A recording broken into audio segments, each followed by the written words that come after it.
খানবাড়ির বলা দ্বারা এসে জানে কেবল কিন্তু 5 মিনিটের মধ্যে না গাড়ি লাগবে কিন্তু একদম ফাউল করে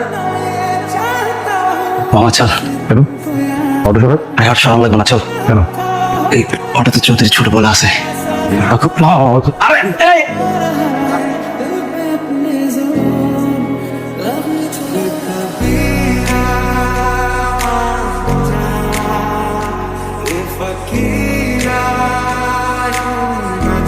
ভাইজান আর কতক্ষণ এখানে অপেক্ষা করতে হবে? এই যে মাত্র বকা দিলাম বলো যে 5 মিনিটের মধ্যে চলে আসবে আসতেছে একটু অপেক্ষা কর আরে ভাই তুই যখন অটো লয়ে বাইরে ব্যানার ব্যানার চেক করে লয়ে বাইরে তখন কোনো পাবো না ধাপ পাবো ধরে না ফাউল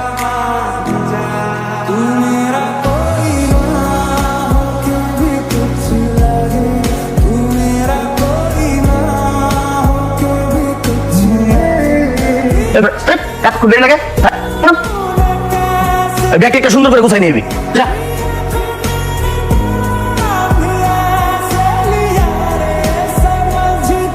ওই জাকির চৌধুরী শোনেন ভাই, আপনি জাকির চৌধুরীর সাপোর্ট করতে পারেন করেন। আপনার একটা কথা কই, আপনার মাইয়ারে দেখলাম স্কুল থেকে ফেরার সময়, আরে কি সুন্দর ফুটফুট এক বাপ ছাড়া থাকতে পারবো কিনা? 14 বছরের বনবাসে কে যাবে?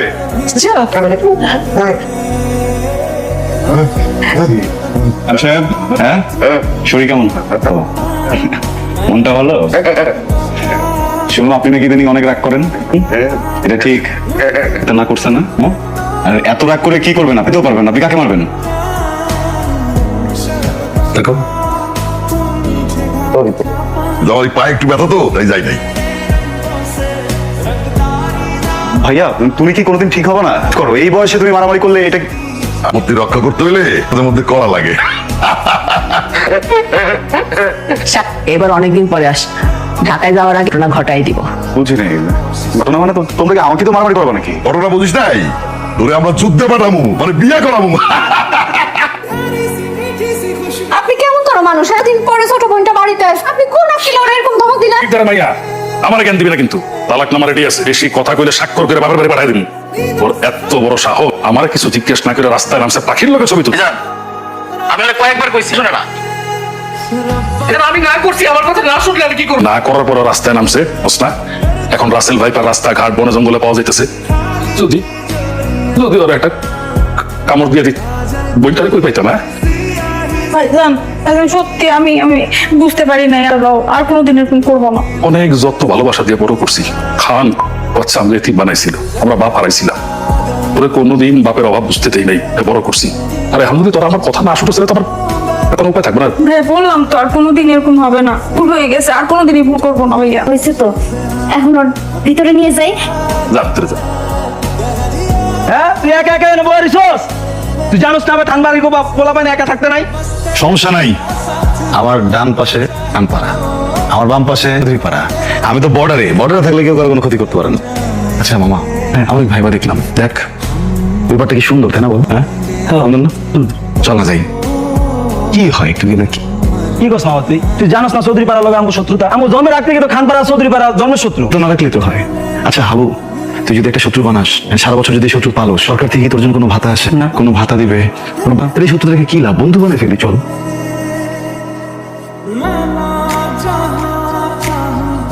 চিন্তা করবেন না, দেখেন আমি এখানে খারাপ কোনো ইন্টেনশন আসি, আমার কোনো রেকর্ডও নাই খারাপ কিছু করার কখনো, ভালো ফ্যামিলি থেকে। আপনি যদি এখন চিৎকার করেন শুধু শুধু দুই ফ্যামিলির ভিতরে আবার বড় একটা গ্যাঞ্জাম হবে। আপনি কি এটা চান? গুড। আমি কি আপনাকে ছাড়তে পারি? আমি কি আপনাকে বিশ্বাস করবো? বিশ্বাস ভাঙবেন না তো? চাচু বলেন আমারটা না আপনার।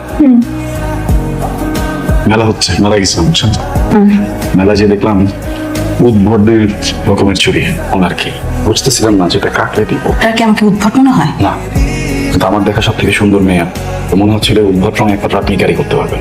আপনার জন্য নিয়ে আসলাম। আপনার কোনো আইডিয়া আছে আপনি কোথায় আছেন? আমার ভাইরা যদি কেউ এর একটা বুলেটের গুলি, আপনার ভাই আমাকে মারলে আমার লোকজন কি বসে থাকবে? অনেক গোলাগুলি হবে, এমনিতে মাত্র একটা ভয় পাই না। হতে পারেন ছেলে ডাকেন না, সমস্যা নাই ডাকেন। ভাইজান বলতেছি, ভাইজান আমি ভিডিও কলে কথা বলতেছিলাম, আমার ওই হেডফোনটা নষ্ট তো, সাউন্ড যদি আসতেছিল। ঠিক আছে ভাই, একটা হেডফোন কিনে দেবো এয়ারপোর্ট। তোর বড় ভাবির হেডফোন আছে না, নিয়ে নিস তুই, আস্তে কথা বলিস। হ্যাঁ একটা এয়ারপোর্ট কিনে দেবো ভাই। হ্যাঁ দেবো না। যাবি না মানে? যাবো না মানে যাবো না, বিদেশে যাবো না। তোরে আমরা ভালো বংশ থেকে বিয়ে দেবো, তুই বিদেশে চলে যা, সেদিন পর বৌমারের নিয়ে যাবি, ব্যবস্থা করে রাখছি। সবাইকে বিদেশে কেন যেতে হবে? মানে তাহলে গ্রামে কে থাকবে বলো? গ্রামে থাকতে চাই। বাবা শোনো, তোমার বলার কথা শোনো। এই ভালো শত্রুর মধ্যে তুই টিকতে পারবি? তোমরা ঠিক আছে না? তোমরা যদি টিকে থাকতে পারো তাহলে আমি টিকে থাকতে পারবো। ভয় পাচ্ছ যে যে কোনো সময় শত্রুরা আমাদের উপর অ্যাটাক করবে, এরকমই ভয় পাই করবো। মানে এই ভয়ের জন্য আমি যদি এখান থেকে চলে হবে না ভাইয়া, চলবে? হ্যাঁ, তোর এত জ্ঞানের কথা শোনার ইচ্ছা আমার, আমি যেটা বলছি তুই সেটা কর, কোনো কিছু ভাবার অধিকারই তো। যতদিন পর্যন্ত তোমাদের এই দাঙ্গা চলতে থাকবে আমি শান্তি আসবে না। হ্যালো ফিউ, লাভ ইউ টু। কেমন আছো তুমি? যেমন রাখছো। তারপর বলো খবর কত তুই? যে আমাদের হাতে বেশি একটা সময় নেই, বুঝছো? যা করা তাড়াতাড়ি করতে হবে। সেটা তো বুঝতেছি আমিও। নিজেরা যেভাবে বিয়ে করে ফেললাম, দুটা ফ্যামিলি জীবনও মানবে না। আমি খুব চিন্তায় আছি। হ্যাঁ, মানতে হবে তো, বিয়েটা তো যোগ না, তাই না? মানতে বাধ্য করবো আমরা। আসলে উপায়ও নাই কোনো। এখন আমার ভাইজানদেরকে কে বুঝাবে বলো? ওনারা তো অনেক অ্যাগ্রেসিভ। আমাকে তোমাকে দুজনকে একসাথে গুলি করে মারবে। শোনো, উল্টাই যাই, তারপর আমরা জায়গায় শক্ত থাকবো, গুলি করবো, যাই করবো, একসাথে বাঁচবো, মরে যদি যাই একসাথে মরবো। হ্যাঁ, আর আমার বাবু চলে আসছে না? হ্যাঁ, এখন আমি পুরো পৃথিবীর সাথে ফাইট দেবো, কিন্তু আমি তোমার কথা বুঝছো? হ্যাঁ, তোমরা ছাড়ো, মাথা ছুঁয়ে বলো উঠটা চল।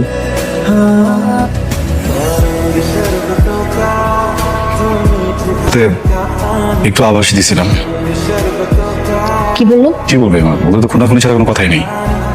আমার জন্য তো মনে হয় পাত্র দেখতেছে। ও, আমার জন্য পাত্রী দেখতেছে, বুঝছো? বিয়ে করবো, বিদেশ চলে যাবো, পাত্রী নিয়ে সমস্যা নেই, বিয়ে করে দেশে থাকবো। কিন্তু আমার কাছে আসো, আর কোন বিদেশে যাবা তুমি? হ্যাঁ, তুমি স্বপনে আসবো গোপনে, এই নয়ন দিয়ে তোমার মনে। রে তো কবিতা দিয়ে চলবে না। বোরখা ধার করে পড়ে যাচ্ছি, যদি টের পায় খবর আছে। কি হবে? এর পেলে বলবো যে আমি তোমাকে ভালোবাসি।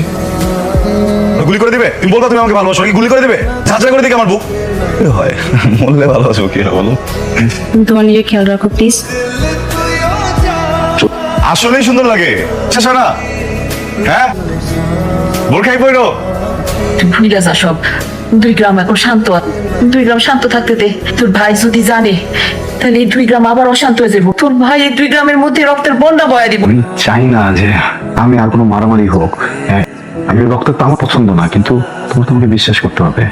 আমাকে একটু বিশ্বাস রাখো, আমাকে বিয়েটা করতে দাও, দেখবো যে সব ঠিক হয়ে যাবে। আমারে ভুলে থাকতে পারবি, আমার থেকে দূরে থাকতে পারবি।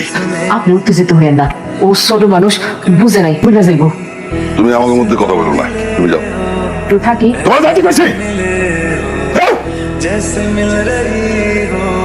তুমি কখন মিথ্যা বলবা? আমি ছাড়বো না প্রীতিকে, বিয়ে করবো। তুই খান বাড়িতে দাঁড়া, আলু বাড়ি মাইয়ার কথা কস, ইতিহাস জানো না? ইতিহাস, এক ভাই আরেক ভাইকে মেরে ফেলে, ইতিহাস। পুরোটা গ্রামকে জিম্মি করে রাখছে, অত্যাচার করতেছে, ইতিহাস। লজ্জা লাগে না? আমার তো লাগে। নিয়ে যাও। না ভাবি, না। কি বলতে চাও মা, বলো। ভাইজান, আমি একজনকে পছন্দ করি। খানবাড়ির ছোট ছেলে শাকিলকে আমি খুব পছন্দ করি। কবির, আমি এখনই কাজী রেখে নিয়ে আইতেছি। দুনিয়া যদি উল্টায়ও যায় কি আপনাদের মেয়ে? না, আপনি থামেন। এটা না করলে রাগ কমবে না। ওর বিয়ে আজই হবে। ওকে বিয়ে দেবো এবং আপনি ওকে আপনাদের বাড়িতে নিয়ে যাবেন। তুই, তোর এত বড় সাহস যে তুই আমার বাড়িতে এসেছিস? আমার বউরে আরেক জায়গায় বিয়ে দিতেছে, এখন আমার কি করা হচ্ছে? শুয়ে শুয়ে বিরাট গান শোনা হচ্ছে।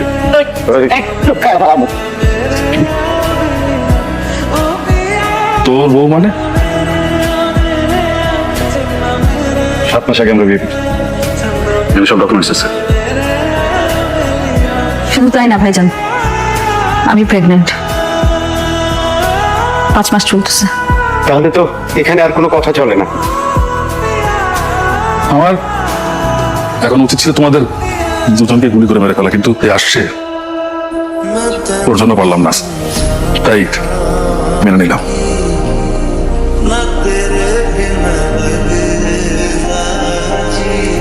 মারে বলে কি করুন, আমারে কয়ে গেছিল।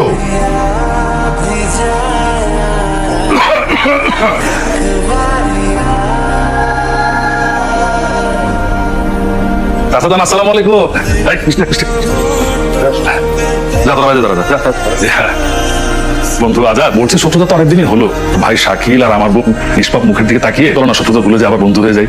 তো নাকি অন্য কোনো পরিকল্পনা? আর বোন অলরেডি হাজবেন্ড ওয়াইফ। আর সবচেয়ে বড় কথা প্রীতির গর্ভে আপনাদের বংশের প্রদীপ আসতেছে। বাবা, তাহলে তো আমি চাচা। আর আমি মামা।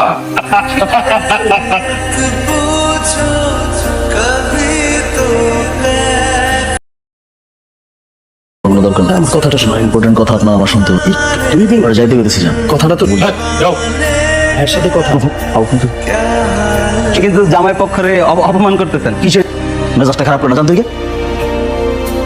এই জয়পুর গ্রামে আজকে যে ঘটনা ঘটতে যাচ্ছে সেটা একটা ইতিহাস। আমাকে জানেন, দুইটা খান বংশ আর চৌধুরী বংশ আমগো স্বার্থের জন্য কি করি নাই, আপনাদের কাছে করজোরে ক্ষমতা করে পক্ষ থেকে।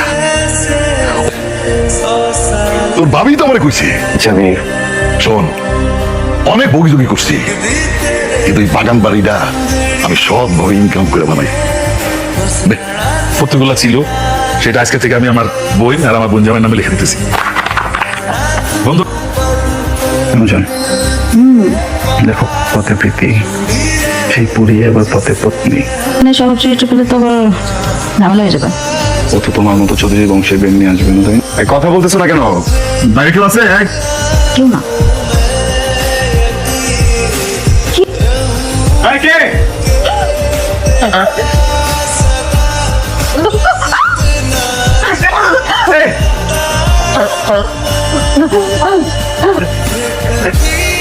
শাকিল!